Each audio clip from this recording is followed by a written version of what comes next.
These are some of my biggest tips for owning an Airbnb. Now, me and two partners, we own this Airbnb. I'll leave a tour up right now with my talking head down here. We own this 10,000 square foot Airbnb. It is a barn that's been converted into a place that can sleep 30 people. So these are the biggest tips that I've learned about owning an Airbnb. Number one is the beds and the side tables in the bedrooms. Right here you see our bed and our side table. Now we got all of this furniture when we bought this place. So if you buy a place and you get all the furniture, kind of work with what you have until it breaks or goes bad and then start replacing. But if you're doing it from scratch, I suggest that you get like the hotel beds. If you notice, they go all the way down to the floor. Now the reason for that is guests can't then kick things under accidentally, or garbage can't go under there. So right now we have to clean under 16 beds every single time we clean. We have to check. Same thing with the side tables. What I would do for side tables is ones that are either open-legged like this, or ones that are actually attached to the wall so that nothing can go under them. Now, when we have really fast turnarounds, sometimes things get missed. Like there was a soda bottle that was missed under a bed, and someone looked under the bed and complained. So if nothing can go under the side table or under the bed, I think that is way better, makes it more efficient and less for you to have to clean, and less that another guest will see and complain. Number two is also with beds. Where possible, have all the same bed size, because then when you're cleaning the sheets and putting them back on, you don't have to guess which one's which. So here we have a whole bunch of queens, one king, and some twins. So when we are going to put things on, we might find, oh, we got the king one. So then we got to go bring it to the king, or vice versa. If you're able to do all kings or all queens, great. Do them all in white. Your twins, same thing. Like if you do all your twins with white sheets, then you're gonna be running around back and forth. But twins, we do in different colors. So like tan or gray or black. Kids are sleeping in them, so it doesn't really matter. So our twin beds are different colors. Our queen and kings are all white. And right now we have the problem of, do we have the king sheet or do we have the queen sheet? So all beds the same size if you can. If you can't, twins different color, queens and kings one color. And I guess we could do king in like a different color, but you know, adults prefer all white. Same thing with towels, everything white. Hand towel, shower towel, and the drying towel, all white.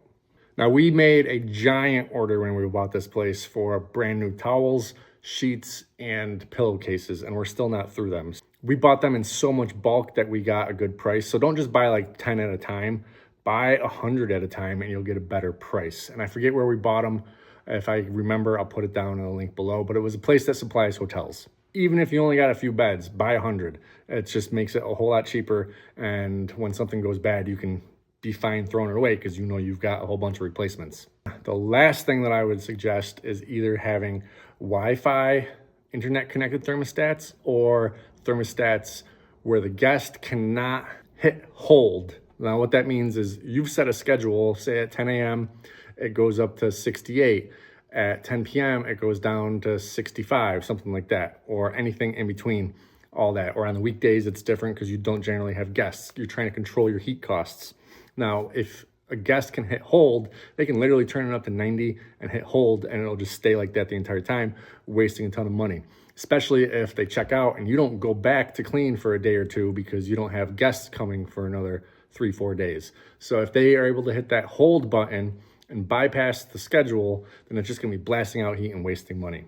Just to clarify, guests can still change the temperature, but when the schedule hits the time that you set it at, it'll go down or up to whatever you set it at. So if they're cold, they can pump it up to 90, and for the next 4 hours, it'll pump out heat, but then it'll go back. You're not like getting rid of their control. You're just making it so that they can't set it and it won't go back on schedule. And my last tip for Airbnb is a place that sleeps 30 people is hard. There's a lot of stuff that's broken and stolen because the 20 other people that are not like the 10 core people, or the 10 adults who might be responsible for paying or whatever, or the one person that's responsible for the retreat or whatever, they're good.